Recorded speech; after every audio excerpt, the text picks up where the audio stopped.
If you could put your phones on silent, but I think it's an evening where if you want to record some of the presentation, you're most welcome to do so.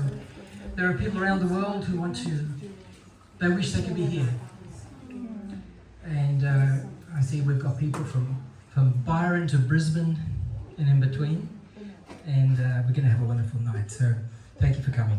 Now, our purpose in coming together tonight is to commemorate the lives of Jim Seals Crofts and to celebrate their music and their legacy. Darryl Crofts passed away on March the 25th of this year. His musical partner, Jim Seals, passed away 2022. For so many of us here tonight, and for literally millions of fans around the world, their passing has invoked a certain sadness, a certain loss. They came from small towns in Texas and Arkansas, fortuitously brought together in the late 1950s, while yet teenagers, to tour with a band which had just had the #1 hit, Tequila. How does it go? I remember. I hold it up. That's it. Once this band had the hit single, they then needed to tour, and they needed to put together a band, and Dash and Jimmy came together as teenagers on this grueling tour with Tequila. The trouble is that some of the band members took tequila. Anyway, that's another story. So, across the 1960s, they, in the music business, paid their dues. They mastered bluegrass, country, folk, jazz, blues, rock and roll. As members of the Champs, after the Tequila hit, then the Mushrooms, and then the Dawnbreakers. Then in the early 1970s, now aged in their early 30s, they rose to worldwide fame and success under their own names, Seals and Crofts. The fact that Seals and Crofts embraced the Bahai faith and advocated its principles is well known. The immersion of Bahai concepts, language, and imagery into their work creates strong resonance for those familiar with the Bahai writings. But let us not forget that Seals and Crofts' music was for all, and that the number of their admirers within the Bahai community is dwarfed by their wider popularity.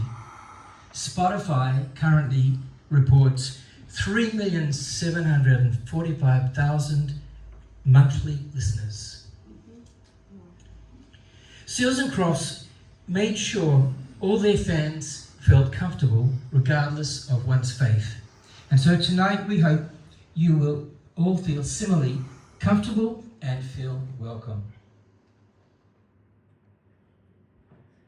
Variety magazine's obituary for Crofts, was published on the 26th, the day after his passing, recalled a 1971 interview in which Dash was asked what type of music they played. And he responded, "I think it's better." I don't have a southern drawl accent. Maybe someone else should read this. Matt, you want to come and read this one? I think we're better off not to classify it. Some people have called it religious music. It's not actually religious music, though it's inspired by religion. But no particular music group influenced us. And I think that's one of the reasons that what is coming out is really us. We've been in the hard rock scene for a long, long time, and we never mind hearing it and being around it. But playing it gets pretty tough physically after a while. It's such a nice relief to just sit and play pretty stuff for a change. So tonight, let's pay tribute to that pretty stuff. Music that reflects on all stages of life and the soul. There's songs about love, about loss, about longing, having a good time, and a yearning for peace in the world. We will get to all this soon, but first I want to outline the evening's program. We'll commence with the memorial portion, comprising some Bahai prayers and readings offering in remembrance of Dash Crofts and Jim Seals. Do we have to start with Tom Price's? Okay. So there are four parts to this, or 3 or 4, depending on if I can count. Tom Price has put together Abdul Baha's Prayer for the Departed to music, and that will be shown. And then prayers and readings will be offered by Donnie and her children, Kimberly and Matt. And then, after those 3 readings, we'll conclude with Dash Crofts doing a rendition of the Lord's Prayer, recorded in 1991. That will conclude the memorial part, our remembrance of these 2 wonderful men. After that, I will invite Donnie and Louie to the stage and I'll introduce them. We anticipate that for a time, Donnie and Louie, after they have shared some stories and seen some images, some up photos and some clips, there will be time for questions from the audience. And once all that's finished, we invite you to stay for the refreshments. Thank you.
Behold thy splendor.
O my God, O my God.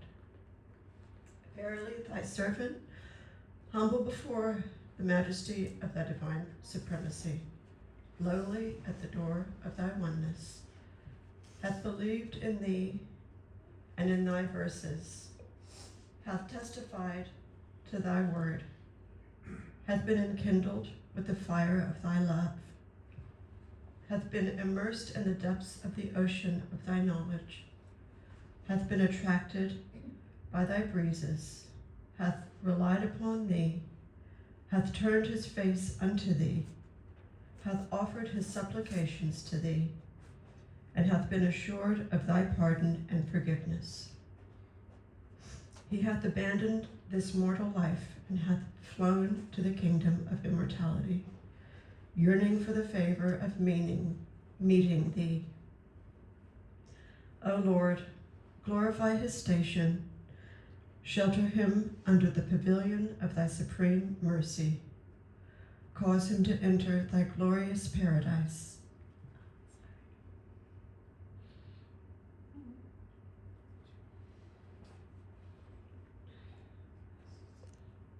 And perpetuate his existence in thine exalted rose garden.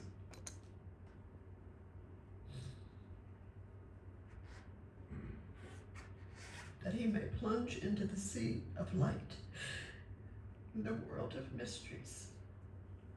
Verily thou art the generous, the powerful, the forgiver, and the bestower.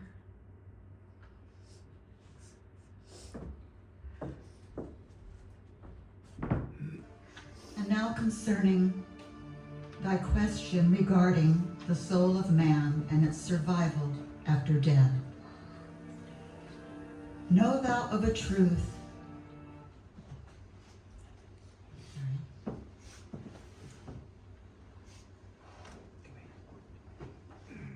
Know thou of a truth that the soul after its separation from the body will continue to progress until it attaineth the presence of God, in a state and condition which neither the revolution of ages and centuries, nor the changes and chances of this world can alter.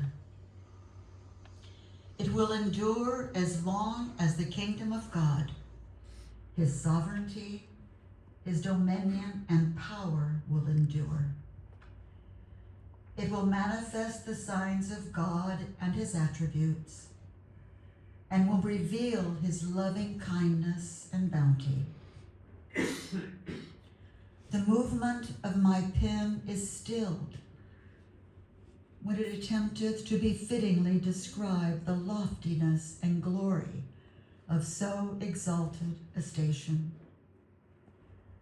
The honor with which the hand of mercy will invest the soul is such as no tongue can adequately reveal, nor any earthly agency describe. Blessed is the soul which at the hour of its separation from the body is sanctified from the vain imaginings of the peoples of the world. Such a soul liveth and moveth in accordance with the will of its Creator, and entereth the all-highest paradise.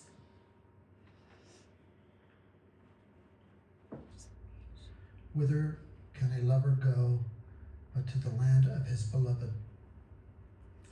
And what seeker findeth rest away from his heart's desire? To the true lover, reunion is life, and separation is death. His breast is void of patience, and his heart hath no peace. A myriad of lives he would forsake to hasten to the O Son of the Supreme. I have made death a messenger of joy to thee. Therefore dost thou grieve. I made the light to shed on thee its splendor. Why why dost thou veil thyself therefrom?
Well done to the family, but you've started us all getting quite emotional. We'll try and get through the rest of the session, but thank you so much for that. I want to thank Sepa for thinking of this evening and working with the family and the readiness of the family to take part. I want to thank Flora for then providing all the refreshments for us for this evening in accompaniment of that decision. I want to thank Palin for making some video tonight for us so that we have a record, because people from different parts of the world have said they wish they could be here tonight, so there'll be a bit of a record. So what I'd like to do is briefly introduce the Seals and Crofts and our guest speakers tonight. Commencing with a self-titled album issued in December 1969, Seals and Crofts. They issued 12 studio albums between 1969 and 1980. This was followed by 2 reunion albums and several greatest hits albums. They had 5 consecutive gold records. That's more than 500,000 copies sold. Year of Sunday, Summer Breeze, which was certified double platinum, Diamond Girl, Unborn Child, I'll Play For You, and their greatest hits, which was 2 times multi-platinum.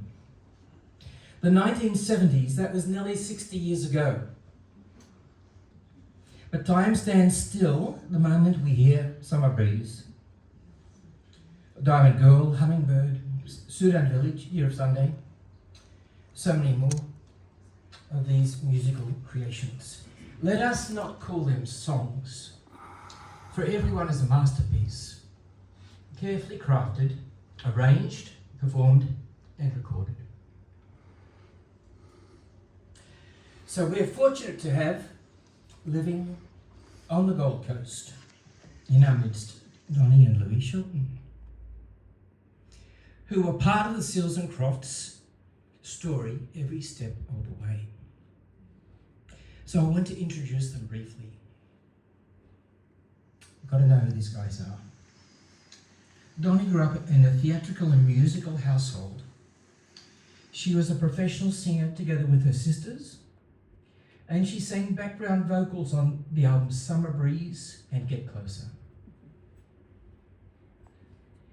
In 1969, she married guitarist and producer Louie Shelton.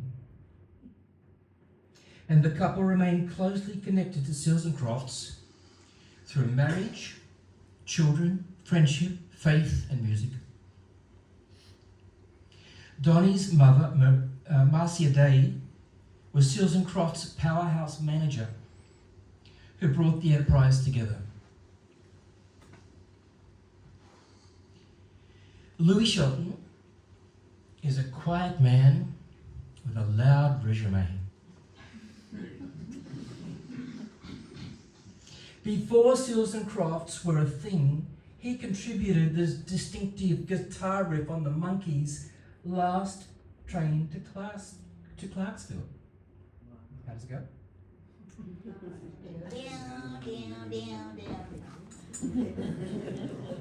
Something like that. That was the number one hit in 1966. He recorded with Barbra Streisand, Diana Ross, Marvin Gaye, Smokey Robinson, Stevie Wonder, the Carpenters. His licks, as the guitarists call them, I think, when they do their signature tunes, if we listen to We Are Only Just Begun or Close to You, Joe Cocker's song Up Where We Belong, John Lennon, Whitney Houston, James Brown, Ella Fitzgerald, Kenny Rogers, Gladys Knight and the Pips. With the Jackson 5, his guitar riff features on I Want You Back, ABC, and I'll Be There. He played on Boz Scaggs' Grammy-winning Silk Degrees album. He played the memorable solos on Lionel Richie's Hello, Stuck on You, Deep River Woman. He played solos on Neil Diamond's Play Me, Cracklin' Rosie, and I Am, I Said. Well, let's have that.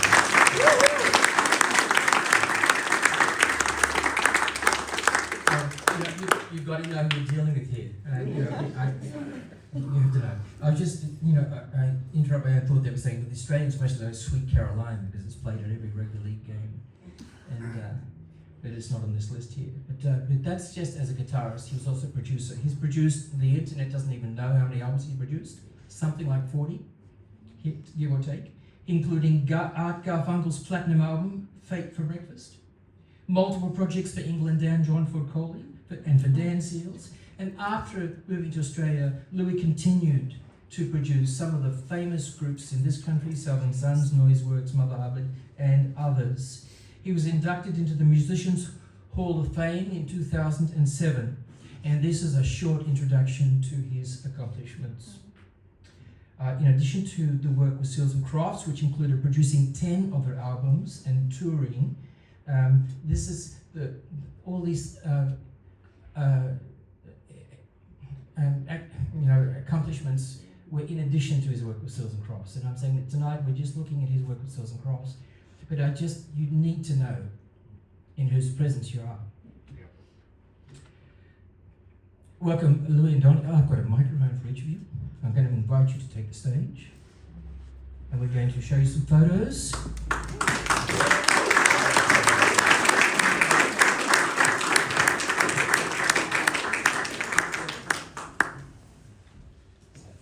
really don't know. You should be able to sing theme, so you've got a green light? Yes, the green light. Hold it closer. Is it on? Yes. Okay. Pardon? Just hold it Oh, close just and put sing it to it. where? Sing. Yeah. I should So say. I hope it works. We can always take one of these up there if we need to. Can I just say I'd really like to thank you and Sapir for doing this tonight. We've been on the Gold Coast for, I guess, about 21 years now. And, I think you have to hold it close. Closer. okay, we've been on the Gold Coast for about 21 years, Louie and I and our kids. And we didn't really think about doing a memorial gathering, even though our hearts were really broken when we found out about Dash's death. Dash was not just a singer, he's not just a part of Seals and Crofts to us, but he was Dash was a member of our family. He was a wonderful uncle to my children. He's married to my sister. They had 3 children. And so for us, it wasn't just Seals and Crofts. It was a close member of our family that we loved dearly. That's all I wanted to say in terms of our relationship with Dash. And we're a very emotional family. I get it from my father, actually. I never hardly saw my mom cry, but I used to see my dad cry all the time. He'd cry if he saw a McDonald's commercial. So I and my beautiful daughter here kind of inherited that. So did you want to have any questions? If we could just have the first slide.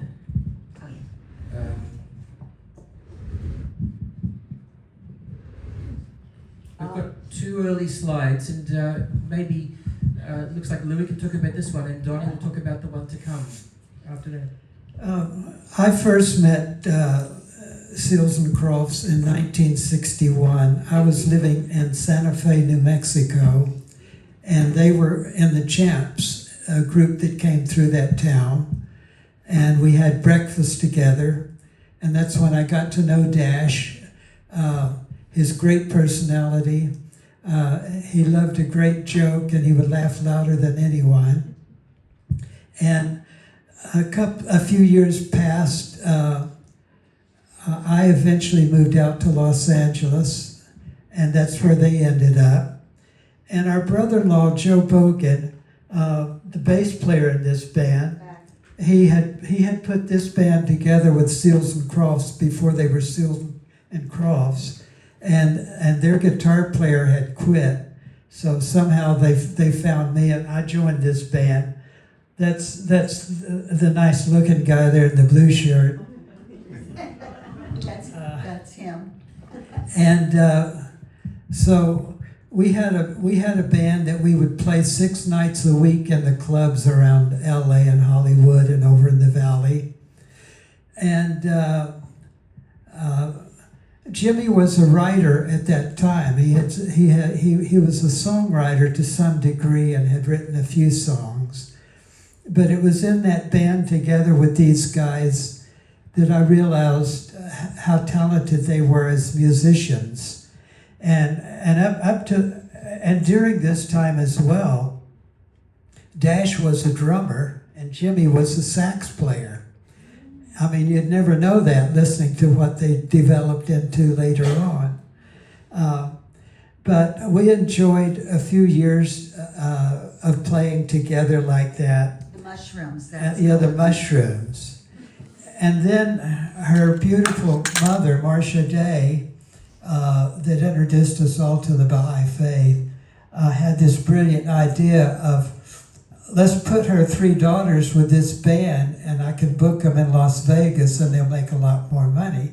So she did that, and we did that, and we went to Las Vegas and for 2 years, and we really enjoyed playing together. And at that point, Dash was still the drummer, and Jimmy was still the sax player. We were called the Dawnbreakers. Yeah, the and it was so great to Dawnbreakers. see on the big marquee at the Stardust Hotel. Donnie, can you tell us who's in this photo, please? Tell us who's in this photo. But anyway, we were the Dawnbreakers. And at that point, the only Baha'is would have Talk to been the mic. me at the bottom. Put the mic. Sorry. Me at the bottom, my other sister Lana, and then Billy far left. And what's funny is people, you hear this was the Las Vegas Casino, big club there, and people would ask us, how did you come up with the name Dawnbreakers? Which is funny because that's the reason we called ourselves the Dawnbreakers, so people would ask us.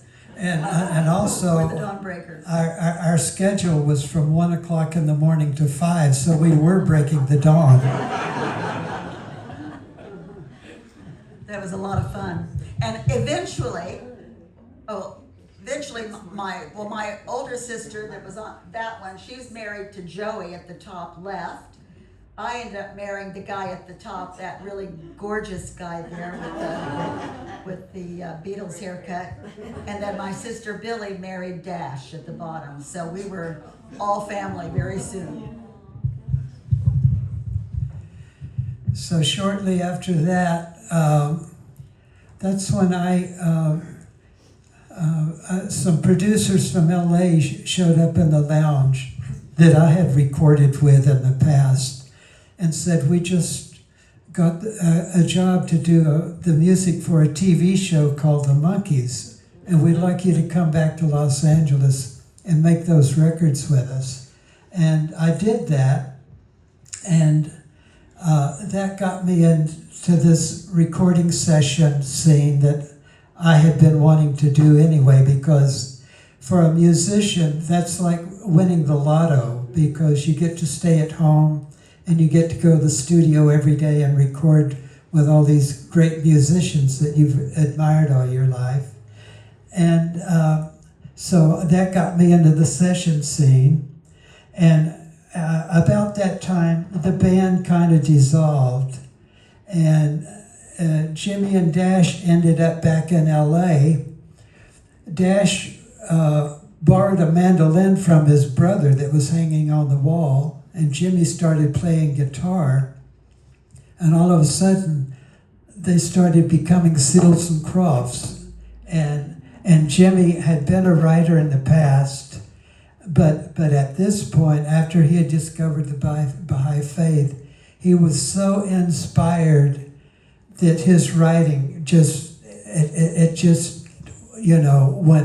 went crazy. I mean, he's such a poet, and you can hear that in his songs. And he and Dash together, they're just so musical, and they have so many surprises in their songs. And so eventually I got to produce them, and so it was a great, uniting with them. And so as a producer, I was part of the team to where when we're working up songs, and Jimmy had a lot of songs, and he'd have a lot of little ideas here and there. And I would have to take those ideas and either put them in order, or sometimes he'd write a song that's 7 minutes long, and I would say, we have to, thin it out a little bit. But my job was to help arrange the songs, make them the right length, pick the studio where we recorded, choose the musicians we used, and that kind of stuff. And so my whole time with them was doing that, and it was so enjoyable because I was working with two of the most talented guys I'd ever worked with. I'd also just like to add quickly that when they first started coming together, after our group had broken up and all of that, my mom had this big old gray house in Hollywood where she'd have these firesides every Friday night, rain or shine. And Jimmy had moved in to our house and he moved in there. And that's when they started, really by accident, just coming together, and we would hear these songs coming out of we could hear him. Dash would go downstairs in that room with Jimmy, and we just couldn't believe it. And my mother, who was a powerhouse, she said, "Oh, there's something here. There's something really here that's different." And so then one evening they came up and sang us all these great songs. I don't know if anybody's familiar with their really early stuff, like Gabriel Go Home and Nine Houses, and very, very Bahai. But yet, a Bahai would know that they were Bahai. But people that weren't aware of that, they just loved the poetry. They loved the music. And my mother took them on, started managing them, and literally within a few months, they were packing every club around Los Angeles, what they used to call them, these coffee houses, you know, and people were out literally around the corner waiting for them. This is before they were known or anything. It was just their uniqueness, their sound, and the poetry of their music. So, and then eventually, you know, they got their record deal, and I just would like to just give a little bit of a boost to my blessed mother, who she was the very first successful female artist management in the music industry, the very first. And she was a powerhouse. And if it wasn't really for her, in a lot of ways, there's Seals and Crofts, but I always say it's Seals and Crofts and Day, my mother Marcia Day, because she was really there the whole time and helped them, got them their record deals, and with the firesides that they would give on the road. It was really an unbelievable team. And I would like to just add in terms of their, because I know, probably most people here are Baha'is, and a lot of people don't know that when Jimmy and Dash were touring, and there would be thousands of people in these concert halls, thousands. And after every concert on stage, they would tell people they got so many inquiries about the Baha'i faith because their music was so inspired, and people would ask them what was this song about or that about. So they would let the audience know they're going to come back and give a little talk about the Baha'i faith because there's always so much interest, and they would give enough time for people to leave the venue, and then whoever wanted to stay back, they did. And sometimes there were hundreds and sometimes there were thousands.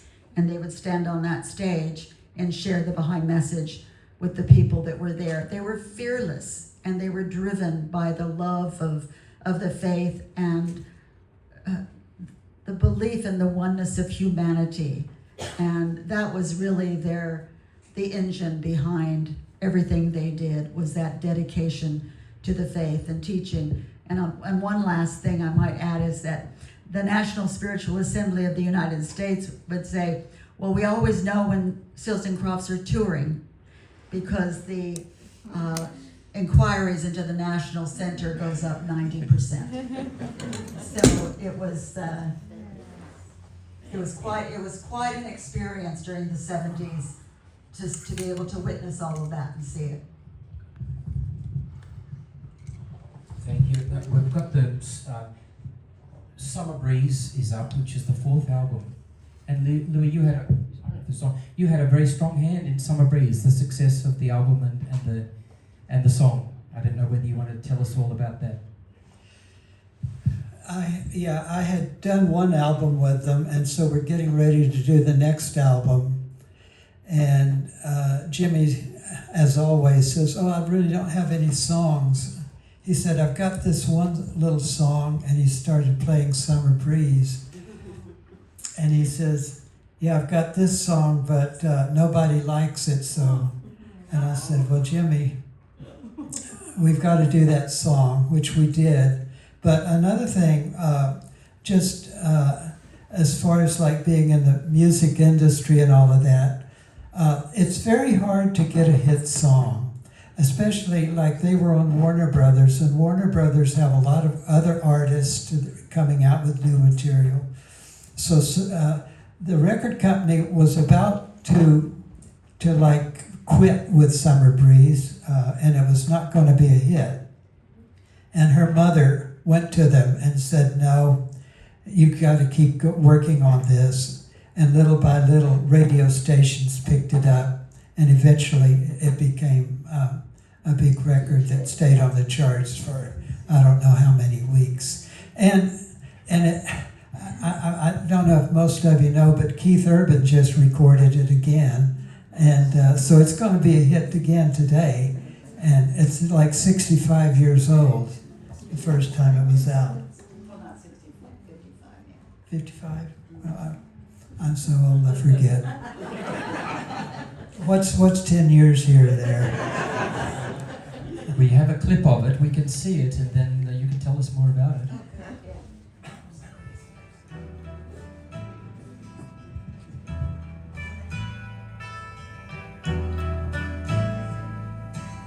See the curtains hanging in the window in the evening on Friday night. Little light is shining through the window, lets me know everything's alright. Summer breeze makes me feel fine, blowing through the jasmine in my mind.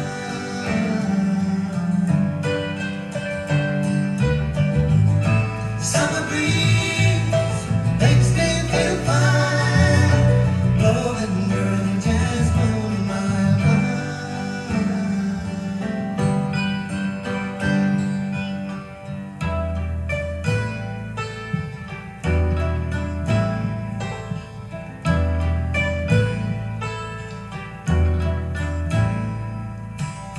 See the baby laying on the sidewalk, little music from the house next door.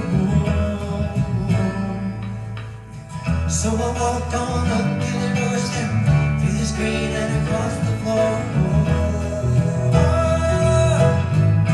Summer breeze makes me feel fine, blowing through the jasmine in my mind.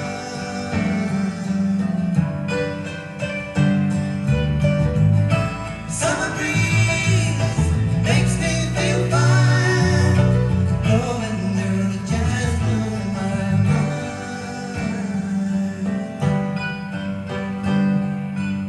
Sweet days of summer, the jasmine's in bloom. July is dressed up and playing her tune. I come home from a hard day's work and no waiting there, not a care in the world.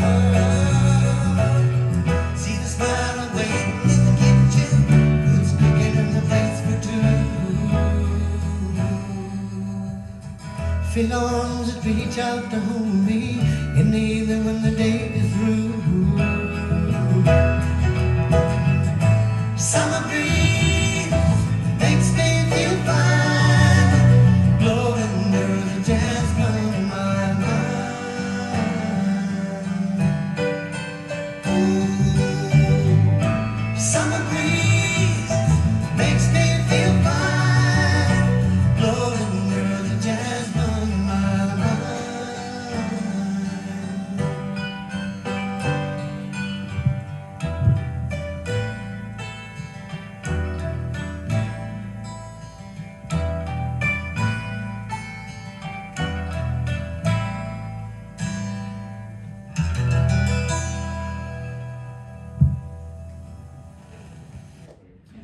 Donnie, I've got a question for you. There's a story here.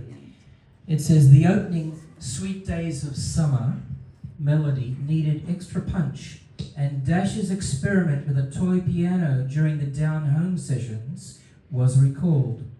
Louie pursued it. He and Donnie headed for a local Toys R Us and tried out a few. Returned to the studio with the one most in tune. Both amused and intrigued. Dash again plinked out the 10 notes needed. Everyone was amazed at how well it separated and projected. What's the story about a toy piano being used on I was this? big and pregnant with that one there when we went to Toys R Us. Oh, sorry. I was big and pregnant with that fella right there when we went to Toys R Us.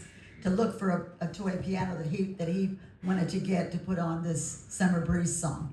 So, and you could have seen him there. I'm like this, oh, come on, and he's checking out every toy piano to see which one was the best in tune that ended up on that intro of that Summer Breeze. Yeah, that's just one of the colors in that song. Oh, and also, I might add, am I talking too much? Not yet. Well, Is I thought tonight you can talk as much as you like, but if you start talking about golf, I'll know you're off track. So apart from that, just enjoy it. Tell us everything. Just because so many of Jimmy's songs have real significance to the people, at least that remembers when they were written and what they're about. But when he talks about the Friday night and the jasmine, what's the lyrics? Blowing through the jasmine in my mind. Well, at my mom's house, which that song was really written about her house, and when talking about Friday night, it was the Friday night firesides, and we had a big jasmine bush in the very front of our house next to the porch, and the little light shining in the window. There was a little light shining in the window, and when he says, "Lets me know everything is all right," it's always all right in that house.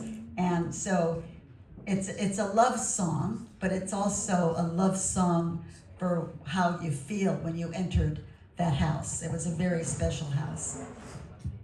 Most people don't know that little story. Does anybody?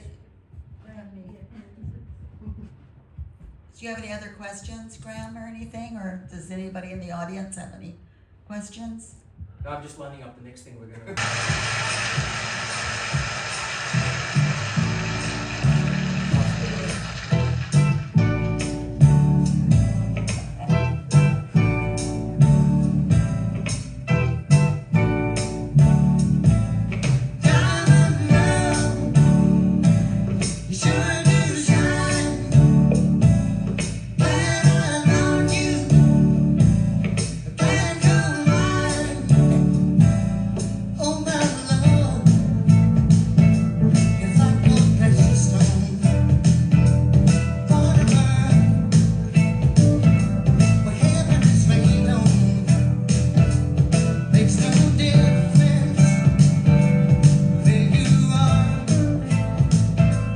Day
So, Louie, can we, we can clap that one.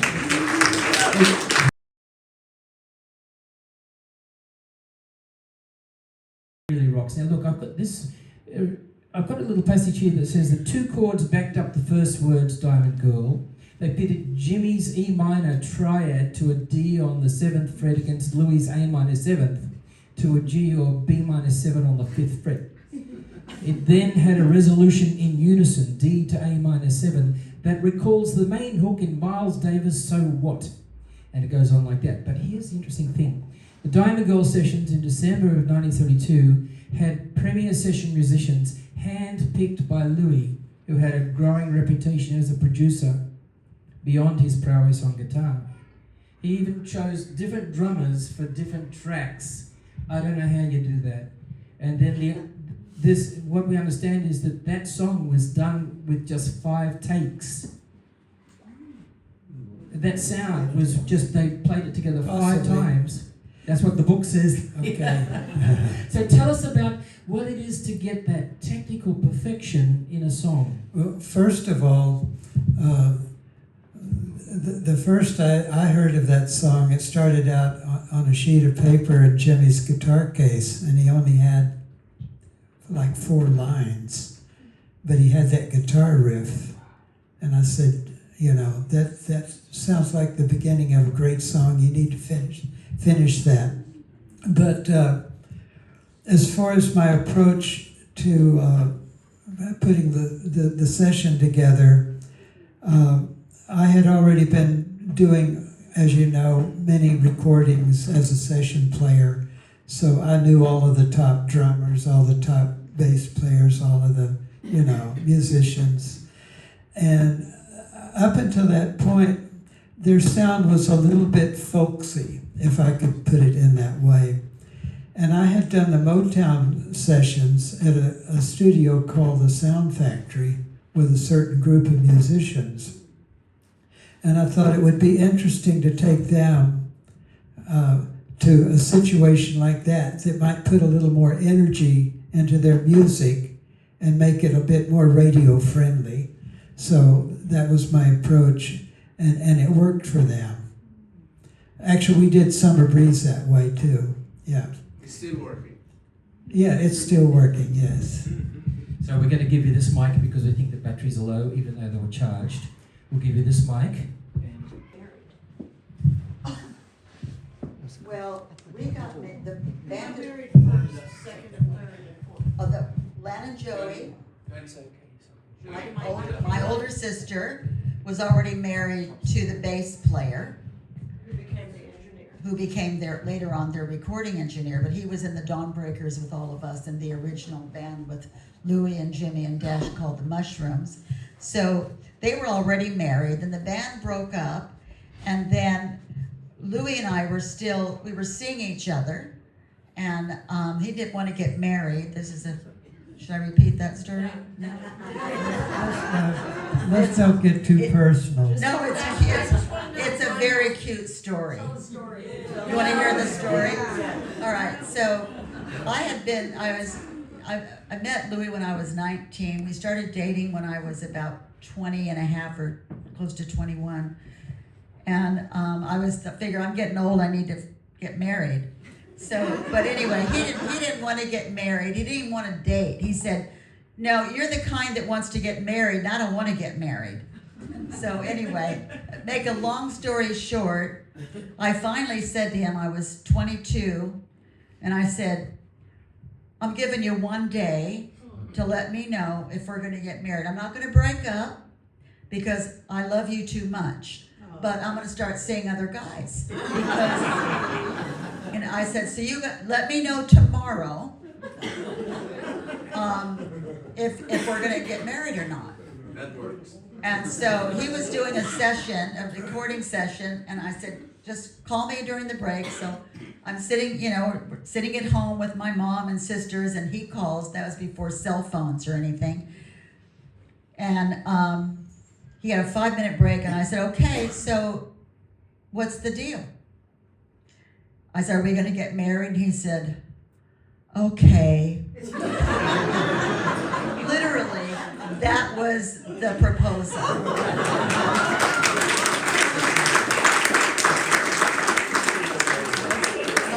My grandchildren have always said, you and Papa get along so good and love each other, so that one over there, sitting over there, how did he propose to you?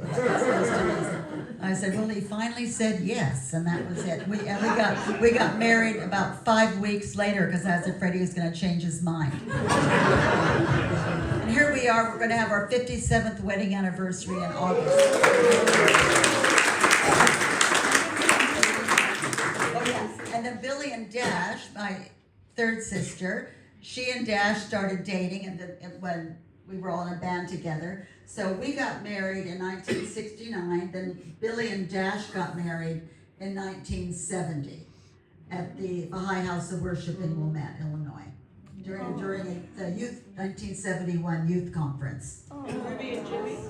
Huh? Ruby and Jimmy. Oh, and Ruby, she moved into our house as well. I mean, Jimmy and Dash by then were not in our house, but they had, Ruby had just become a Bahai or was still learning about it. So she moved into our big gray house. It's funny, that house had so many people coming and going. And we had started a softball team. It was all Baha'is just about. And we invited Ruby to come over and just watch the softball game with us. And Jimmy was there. He was on our team. And he took one look at her and he said, "Who is that?" It was Ruby. And so that's, I guess that was, they got married, I believe, in 1971. So that was how they got together and remained married for over 50 years until Jimmy passed. And we're just a devoted couple with 3 gorgeous kids.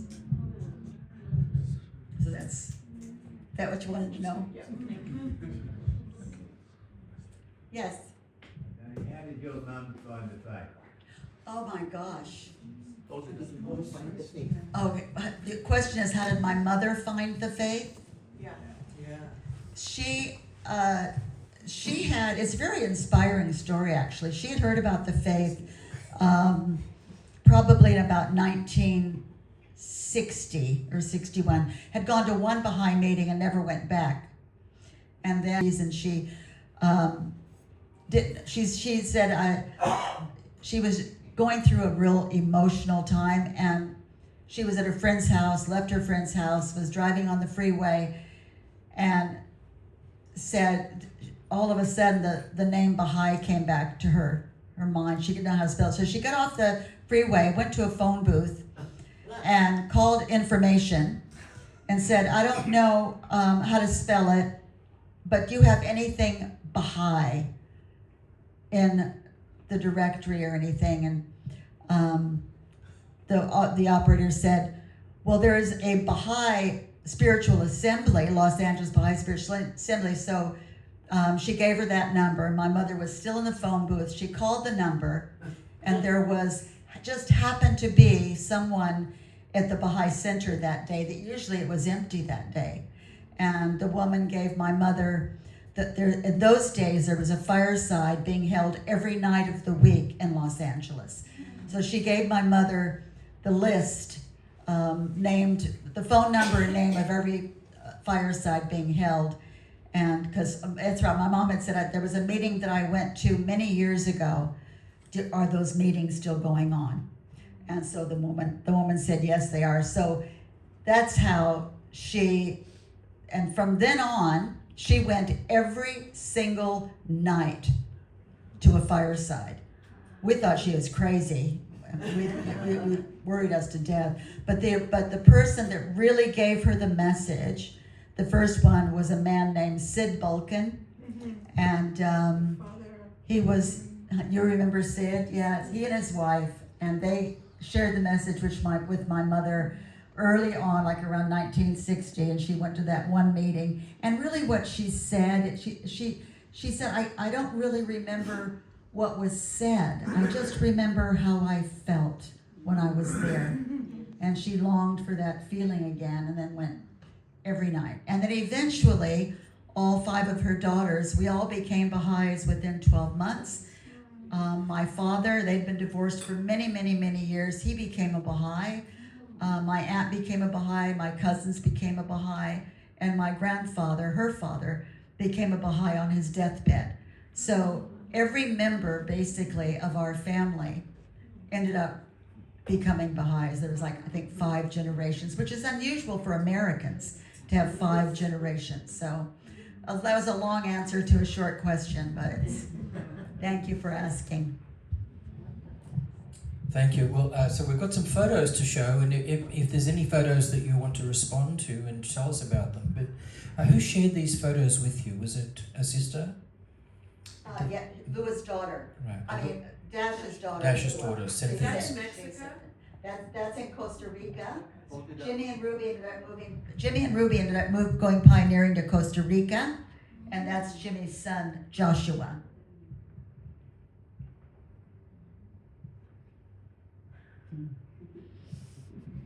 He loved the ocean. That's when we lived in Sydney. Dash and Billy moved to Sydney in I guess they were there for about 1.5 years with us, and he loved it. That's my boat, and the money for one of those things is like an open pit. You know, it costs more to maintain the boat than it did to buy it.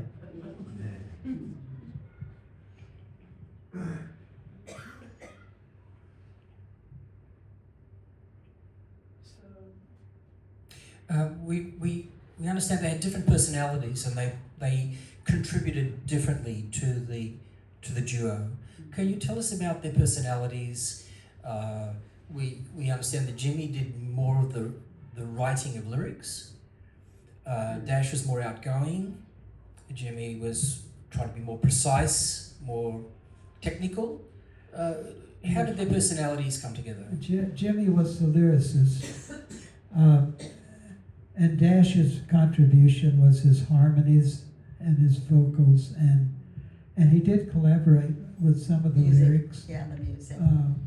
And the music. Can we just ask about musical genius for a moment? How is it that a young boy at the age of 9 can master the fiddle without any instruction, and then this other gentleman masters the mandolin without any instruction, becomes a drummer to a mandolin at the age of 30? Do you know the story about how he learned to play? Yes, but I want you to tell it. Okay, well, so Jimmy this when he was a little boy in Texas, and I believe it was his grandfather that bought him a fiddle, which is, a violin, but Jimmy didn't know how to play it, so he put it under his bed. And then one night, he had a dream that he could play the fiddle, and in his dream, he was taught. You wouldn't really take something like that seriously, but as soon as he woke up, he got out, he took the fiddle out from under his bed and started playing it. And within a year, he became the Texas State Fiddle Champion at 9 years old. Just from that, yeah. Thanks for telling that one. And it's something similar with the mandolin, with Dash. Because he hadn't really learnt it, he was a drummer.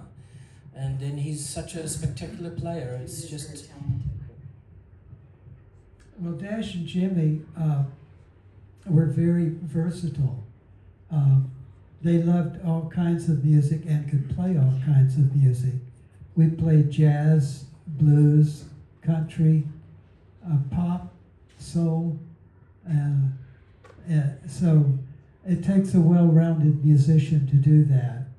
And I think it basically takes a talented musician because with people like that, it comes so natural.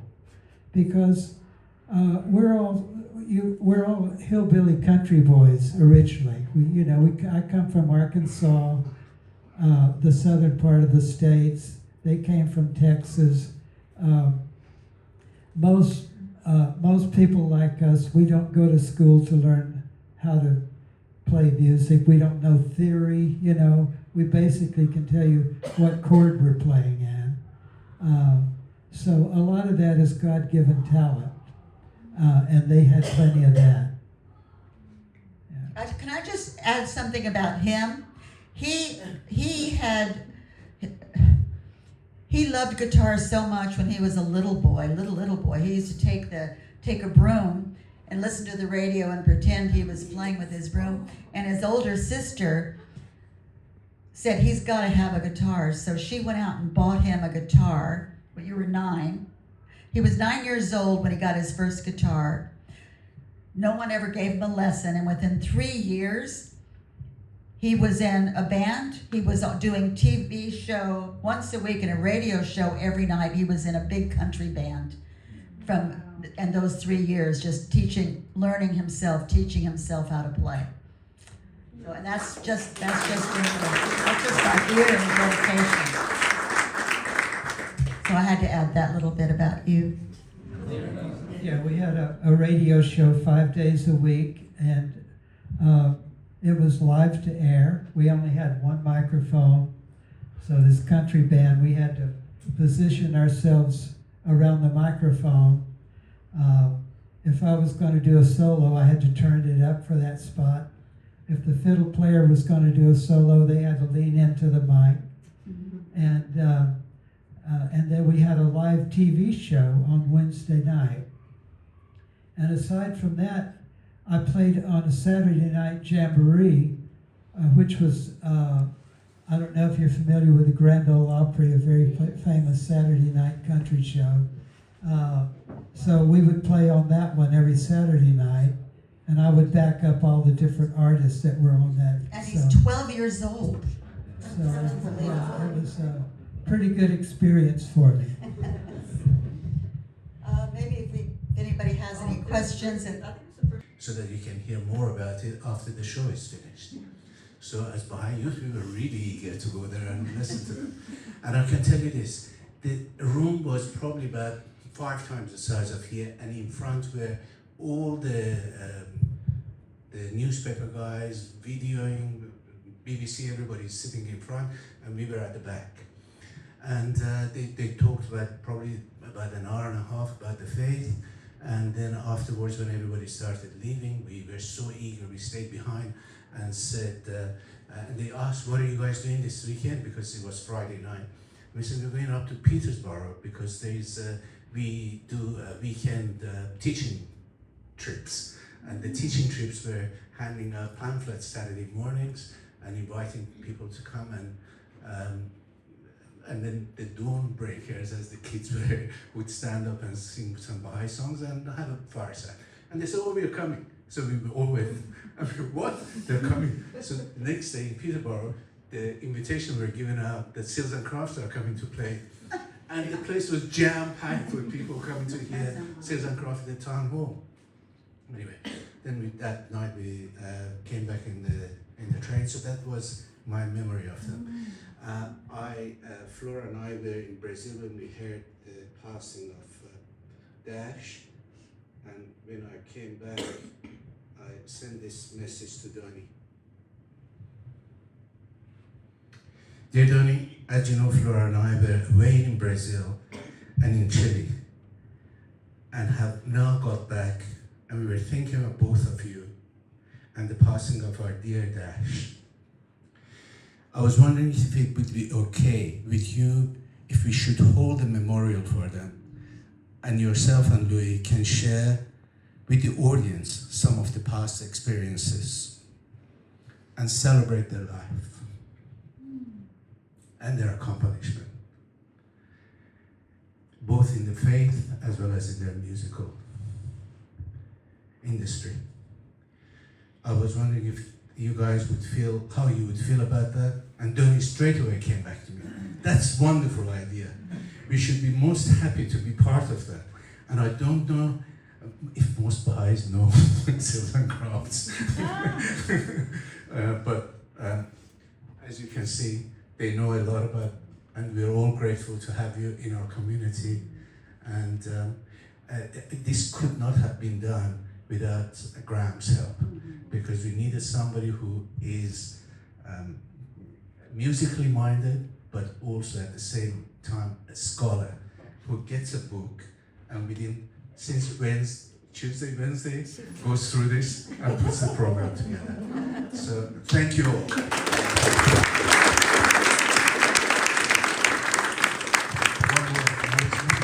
One more acknowledgement. Seals and Crofts fan club, and they kept track of every concert, and all the dates are here.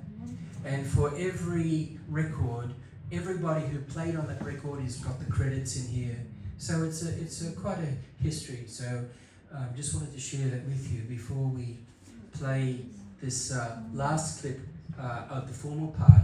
Now, Donnie and Louie are happy to talk to you and answer questions. Can you also please let them eat something and drink something and not just keep them captive at the front? So, but just be aware of that. But they are happy to stay, and so questions that you haven't asked, you'll have a chance to talk to them, and we're very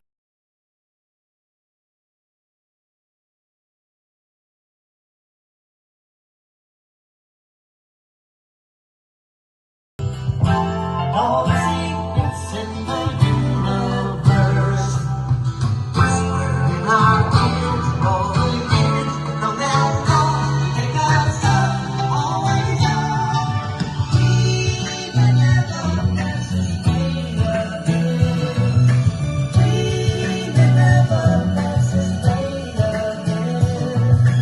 We will never pass this way again.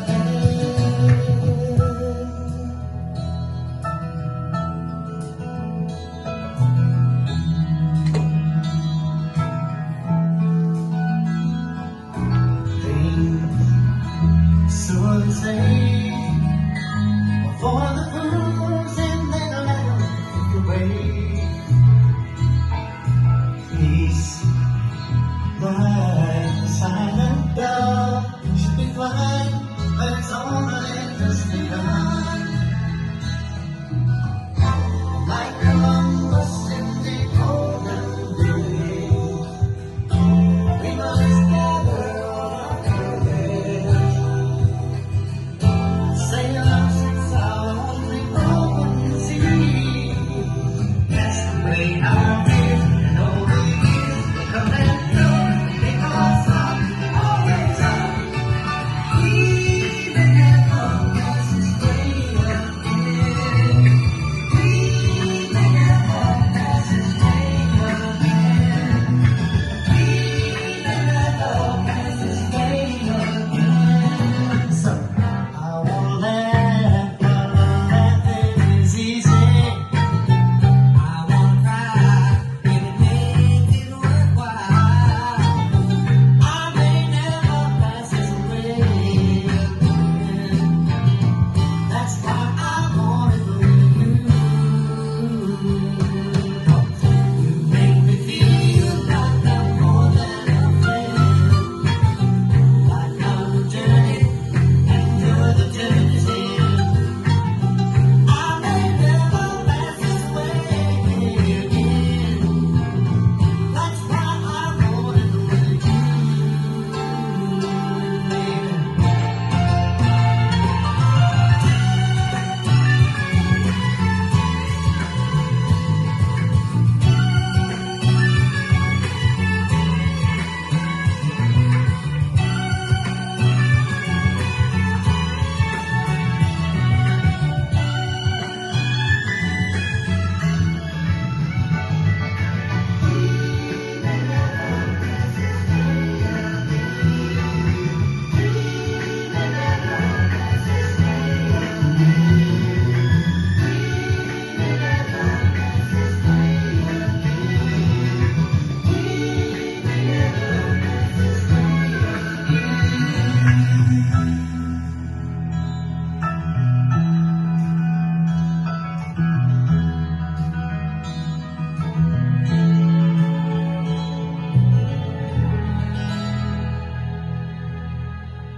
Thank you, Louie. Thank you, Donnie. Let's not prolong the farewell.